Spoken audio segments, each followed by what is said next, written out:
right? So now ANOVA, there is a one-way ANOVA,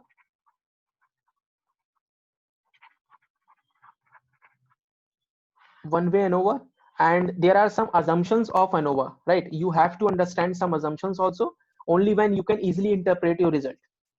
The first assumption is it is comparing, let me write here, it is comparing 3 or more groups,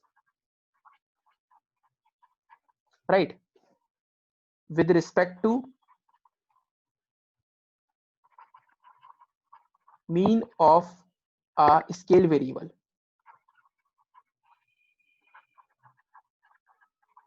right? So here we compare 3 or more groups with respect to mean of a scale variable, the first assumption. Second one, this is the basic assumption, all time it is fulfilled. Second is null hypothesis. In the case of ANOVA, your null hypothesis says mean 1 equals to mean of first group is equals to mean of second group equals to mean of third group equals to mean of so on, right? This is your second assumption. Third one is your homogeneity. Second one is your homogeneity of variance, right? Homogeneity of variance is required. And fourth one is your, if HO or your null hypothesis is examined, if null is examined by comparing variance by comparing variance, right, not mean.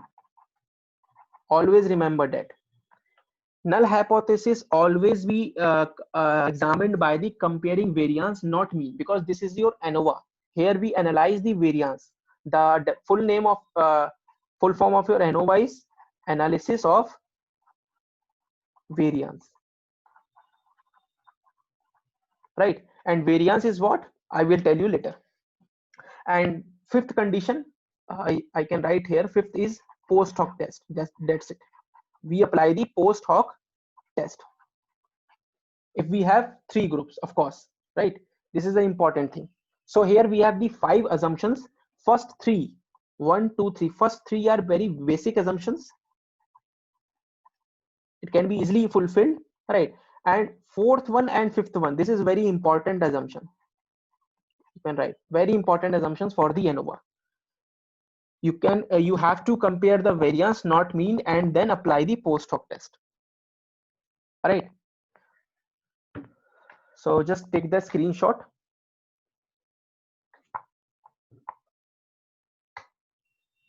Okay. Now the next is what is your there are 2 concepts. First one is between variance and within variance. So you can take, we have 3 groups, as I told you. In the ANOVA we have 3 groups: group A, group B, and group C.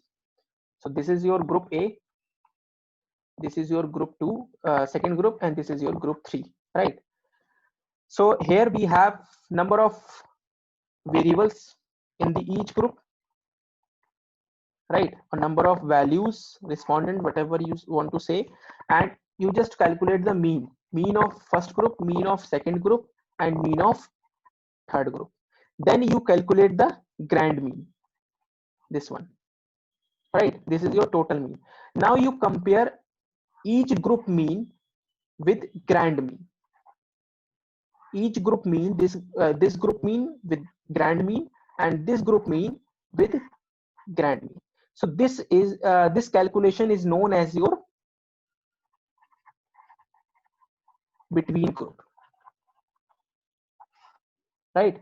This calculation is known as the between group, because here we calculate between the groups: group 1 with grand mean, group 2 with grand mean, and group 3 with grand mean. So this is your between group. Now the second is within group. Within group is what? If you calculate, if you do the total of this one, suppose you have 3 variables, 3 members in the group 1, and you take an average and then compare with this one. Value 1 compare with this one, value 2 compare with the group mean, and then value 3 you have to compare with the group mean. Same in this case of second group. You have three values, group value 1, value 2, and value 3. This is your values, not mean, right? Then you compare the each value with your group mean. And here also value 2, value 3. We compare each value with group mean. So this is your between group. Sorry, within group, right? If you divide between group by the within group, you will get the F ratio. F ratio. This is the formula of your F ratio. Between group divided by the within group. Right. Now, if your F ratio, if F ratio is greater than the whole square of 1.96, if F ratio, I'm telling you the condition, right? How you can reject or accept the your statement, right? If your F ratio is greater than 1.96, the whole square of 1.96, it is equals to, I think, 3.8 or 4, right? Then you can reject the null. You can reject the null, or you can say that groups are different. You can say that groups are different, right?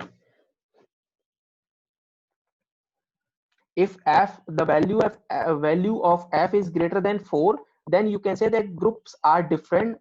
After analyzing of this one, you need to apply the post hoc. Then you apply the post hoc test. So this is the whole procedure. First of all, we calculate the between, then divided by the within group. Then we see that the value is greater than or less than 4, right? And after the analysis of this, we make a statement and apply the post hoc if it is applicable.